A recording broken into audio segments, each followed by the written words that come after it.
Food and travel go hand in hand, even for non-foodies like ourselves. Hi, we are BNR from Jane Sees the World, and in this video, we are going to share one of our favorite ways to use AI for travel planning.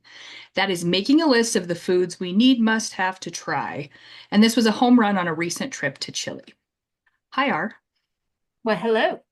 So this is a topic that we have discussed before, mostly in terms of Chet and Canada. But today we're going to talk Perplexity and Chile. Very different, obviously.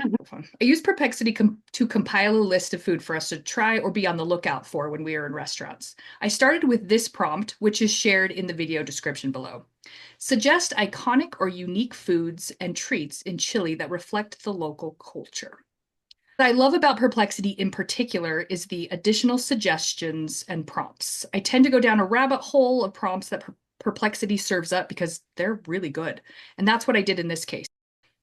I ended up with quite a list of suggestions. And because I'm old school, I put them all in a document and I printed it out and I hauled it around Chile. So we would pull out that folded up piece of paper periodically to see what was left on the list and what we needed to try. What are we trying here, Rob?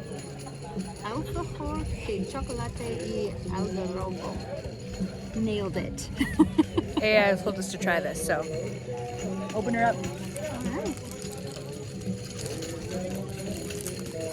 Did we get this at that cute store? Yep. This is an artisan made one.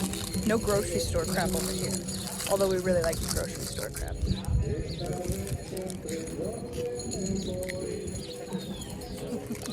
That is a fudgy middle.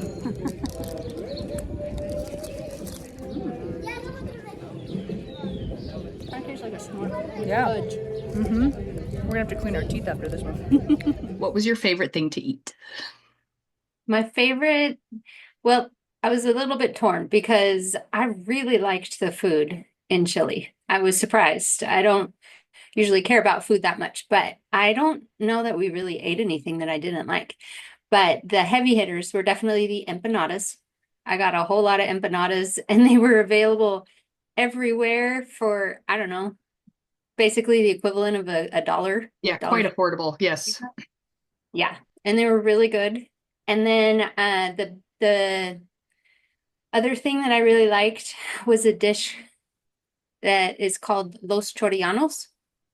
And that it takes all the good things. It's kind of like that Friends episode with Joey where Rachel makes the trifle and it's disgusting and he's like, berries good, whipped cream good, meat good.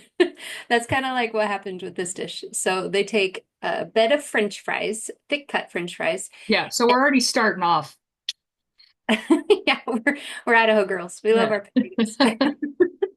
So take your bed of fries, and then on top of that, and we had this several times, and each place seemed to have their unique twist on how they did this middle part. The middle layer is some sort of stewed beef. Sometimes it was cubed, sometimes it was like a roast where it's shredded. I think that was probably my favorite was shredded. But they take this beef and they cook it with sliced onions and just seem to cook it for a while. And so then you put a dollop of that on your fries. And then on top of that, you throw a couple fried eggs. Yeah. So when you are sitting there with this meal, you get this perfect bite of like Well, the egg. you do have to work for the perfect bite because you need a little bit of everything on your fork. But if you can get a little bit of everything on your fork, Yeah, the flavors just really go well together. yeah. And that was definitely something that showed up in my searches for the food to try. Both those things. All right, first bites. Little egg, little meat, little potato.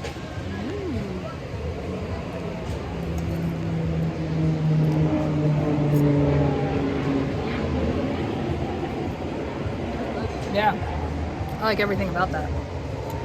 This one's a winner. I think I liked that weird pastel de choclo. Oh yes, that was not one of my Isn't favorites, that the but name of this it? is a savory corn pie made with a filling of ground beef, chicken, onions, olives, and hard-boiled eggs, topped with a layer of sweet corn pudding. This dish is a staple comfort food throughout Chile. Next one. Okay. With the beef. Take two. It's cooled off a bit.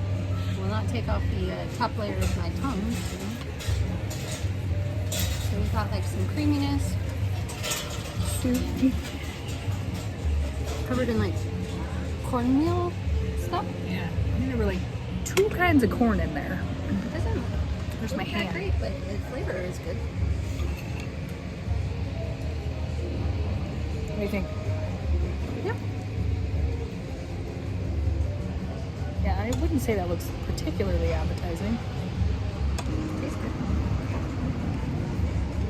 It was sweeter than I thought it would be. Yeah, the cornmeal is sweeter. Kind of like stew. Has a like hint of bean soup flavor to it. And a little bit of spice. Covered with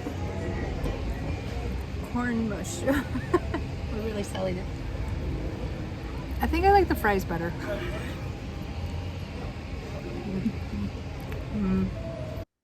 Oh, I was going to mention that they put in several seasonal things as well. So sometimes you get to try them and sometimes you don't. There was a suggestion for a sweet drink that only comes around during summertime. We happened to be there during summertime, so we got to try that. So sometimes it can help if you narrow or widen your search to include the season that you're. There were plenty of things on the list that we had no intention of trying, and that's the beauty of a list like this is you get to pick what you want to dive into. The eel stew was not happening for us. We knew that from the beginning. But tell me about the candy situation, R. There was a winner and there was a loser from what I can remember of the candy. The loser was something that I was expecting to be like M&Ms, only they had a funny name. They called them Chubbies, and they were not good. It was like when you get the trail mix that has the knockoff M&Ms, like that is the quality of the candy I think it coated was chocolate. worse than that. It was worse than that. They Yeah, were they it was were not like barely console. If I'd been outside, it would have spit it out. chubby. What do you think? It's gross. It's real gross. Yeah. Yeah. Down. Yeah. It was no good. Yeah. But the winner were these peanuts that were covered in this hard candy shell also. So it's kind of like in peanut M&M, only take the chocolate out. Yeah. I also thought it was a lot like a burnt peanut, which I find to be delicious. So, But a variety of flavors. Like yeah. there were some fruity seasoning kind of thing that made them taste, yeah, they were really good. Yeah. I think the thing they have going for them is the variety of like tropical fruits. So you get a lot of flavors. Like I like passion fruit, and so I ate a couple passion fruit tarts that I just wouldn't get here. Yeah. And they have manjar, which is a caramel substance that they put in basically everything, and it's pretty delicious. What is it? An alpha horus? What's on the inside? Some sort of delicious thing that starts with an M and tastes like caramel. Manjar, I think. Yeah. Go for it. What do you think? The middle's delicious. Outside tastes kind of like a stale cracker. But the middle's delicious.